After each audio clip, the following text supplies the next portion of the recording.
This video sponsored by SPO Digital Marketing. This is work from home opportunity. Please send your name and qualification. WhatsApp to 9025863666 and get full detail instantly.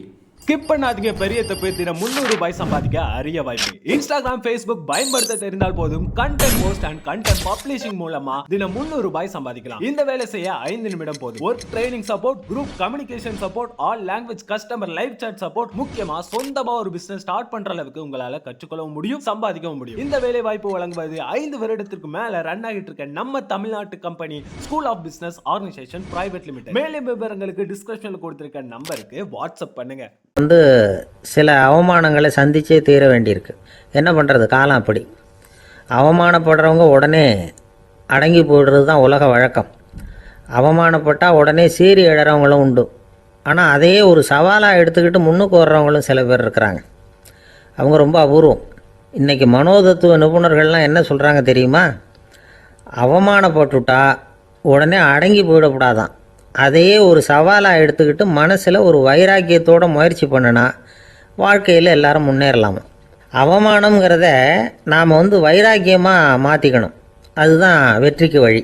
Ramar இந்த பூமியில் பிறந்ததே ஒரு வைராக்கியத்தினால தான் sir அப்படின்னார் ஒருத்தர். எப்படிங்க அது அப்படின்னு கேட்டேன். அவர் சொன்னார், தசரதருக்கு ராமர் குழந்தையாக பிறக்கணும், அப்போ தான் இங்கே இருக்கிற கஷ்டங்கள்லாம் நீங்கும் அப்படின்னு சர்வ லோகமும் எதிர்பார்த்துக்கிட்டு இருக்குது. ஆனால் அவர் எப்போ பிறப்பார் அப்படின்னு யாருக்கும் தெரியல. அந்த காரியம் சீக்கிரம் நடக்கணுமே, அதுக்கு என்ன பண்ணுறது? நாரதர் வந்தார் ஒரு நாள் தசரதரை தேடி. தசரதா, உனக்கு ஒரு செய்தி தெரியுமான்னு ஆரம்பித்தார். அவர் எப்பவும் இப்படித்தானே ஆரம்பிக்கிறது வழக்கம். என்ன விஷயம்னு கேட்டார் தசரதர். தசரதா, நீ அடிக்கடி உன்னோட தேரில் ஏறிக்கிட்டு தேவலோகத்துக்கு போகிற, அங்கே போகிற வர்ற எல்லாம் பண்ணிகிட்ருக்க, எல்லாம் சரி. தேவலோகத்துலேயும் உன்னை நல்லபடியாக தான் வரவேற்கிறாங்க.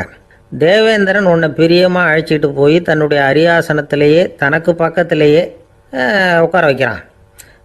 நீயும் சந்தோஷமாக உட்காந்து பேசிவிட்டு வந்துடுற. ஆனால் நீ இங்கே வந்ததுக்கு அப்புறம் அங்கே என்ன நடக்குது தெரியுமா உனக்கு அப்படின்னாரான் நாரதர். என்ன நடக்குது எனக்கு ஒன்றும் தெரியலையே அப்படின்னாரான் தசரதர். நாரதர்கிட்ட கிட்டத்தில் கேட்டிருக்கார், கொஞ்சம் சொல்லுங்கள் என்னது அப்படின்னு. அவர் நெருங்கி வந்தாரான் நாரதரும். மெதுவாக அவர் காதோட காதாக சொன்னாராம். அதாவது நம்ம பாஷையில் சொல்லப்போனால் பற்ற வைக்கிறார். நீ அங்கே தேவேந்திரங்கிட்ட உட்காந்து பேசிவிட்டு வந்த பிறகு நீ அங்கே உட்காந்துருந்த அரியாசனத்தை தண்ணி ஊற்றி கழுவி சுத்தப்படுத்துகிறாங்க. நீ என்ன அந்த அளவுக்கு சுத்தம் இல்லாத ஆளா, தினம் குளிக்காமையாக இருக்கிற அப்படின்னாராம். தசரதருக்கு இது ரொம்ப அவமானமாக போயிட்டுது. அப்படியே செய்கிறாங்க அப்படின்னாராம். ஆமாம், நீ வேணும்னா நான் சொல்கிறது உண்மையாக இல்லையா அப்படின்னு சோதனை பண்ணி பார்த்துக்கோ அப்படின்னாரான் நாரதர். உடனே தசரதர் இதுக்காகவே புறப்பட்டு தேவலோகம் போனார். அங்கே வழக்கம் போலவே இவரை கூப்பிட்டு உட்கார வச்சு பேசிக்கிட்டு இருந்தான் தேவேந்திரன். கொஞ்ச நேரம் பேசிக்கிட்டு இருந்துட்டு சரி நான் கிளம்புறேன்னு புறப்பட்டார். சரி, அவனும் வாசல் வரைக்கும் வழி அனுப்பி வச்சுட்டு உள்ளே போயிட்டான். தசரதர் வெளியில் கொஞ்ச நேரம் மறைஞ்சி இருந்துட்டு மெதுவாக உள்ளே எட்டி பார்த்தார் என்ன நடக்குதுன்னு. நாரதர் சொன்னது உண்மைதான். தசரதர் உட்காந்துருந்த ஆசனத்தை அங்கே 2 தேவர்கள் கழுவி சுத்தப்படுத்திக்கிட்டு இருக்கிறாங்க. தசரதரால் இதை தாங்கிக்க முடியல. அவருக்கு ரொம்ப அவமானமாக போச்சு. நேராக கிடுகிடுன்னு தேவேந்திரங்கிட்டே போனார். நான் உட்காந்துருந்த இருக்கையே சுத்தம் பண்ணுறியே, நான் என்ன அந்த அளவுக்கு பாவியா அப்படின்னு கேட்டார். ரொம்ப கோபமாக கேட்டார். தசரதரே, மனுஷனுக்கு 3 கடன்கள் உண்டு. தேவக்கடன், ரிஷி கடன், பித்ரு கடன். இதை தீர்க்காதவன் பாவியாகிறான். இதில் மகனை பெறுவதால் தான் பித்ரு கடன் தீரும். உனக்கு மகன் கிடையாது, அதனால் நீ பாவி ஆகிற. பாவி உட்காந்துருந்த இடம்ங்கிறதுனால அதை சுத்தம் செய்ய வேண்டியது எங்கள் கடமை அப்படின்னு நானும் தேவேந்திரன். இந்த இடத்துல தசரதருக்கு ஏற்பட்ட அவமானம் ஒரு வைராக்கியமாக மாறிச்சு. தேவேந்திரனே கேட்டுக்கோ, ஒரு மகனை பெற்ற பிறகு தான் இந்த சபையில் மறுபடியும் அடி எடுத்து வைப்பேன் அப்படின்னு சொல்லிவிட்டு போயிட்டாரான்.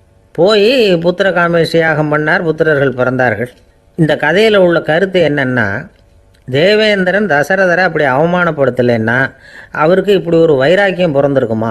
யோசித்து பார்க்கணும். நமக்கு ஏற்படுகிற சில அவமானங்களையும் வைராக்கியமாக மாற்றிக்குவோம். அப்படி மாற்றிக்கிட்டோம்னா வாழ்க்கையில் முன்னேறலாம். நம்ம ஆளுங்க சில பேர் அவமானத்தை வைராக்கியமாக மாற்றிக்கிறது எப்படி தெரியுமா? நம்மக்கிட்ட ஒரு பையன் சொன்னான், எங்கள் அப்பா என்னை எல்லாருக்கும் முன்னாடி வச்சு திட்டிவிட்டார். பொறுப்பு இல்லாமல் ஊர் சுற்றுறேன்னு சொல்லி அவமானப்படுத்தி விட்டார். இனிமேல் நீ என் முகத்திலேயே முழிக்காதரா போடான்னு வேற சொல்லிவிட்டார். எனக்கு ரோஷம் வந்துட்டுது. அந்த அவமானத்தை வைராக்கியமாக மாற்றிக்கிட்டேன். அன்னையிலேருந்து அவர் முகத்திலேயே முழிக்கிறதில்ல அப்படின்னா. அப்படியான்னு கேட்டோம். ஆமாங்க, அவர் வீட்டில்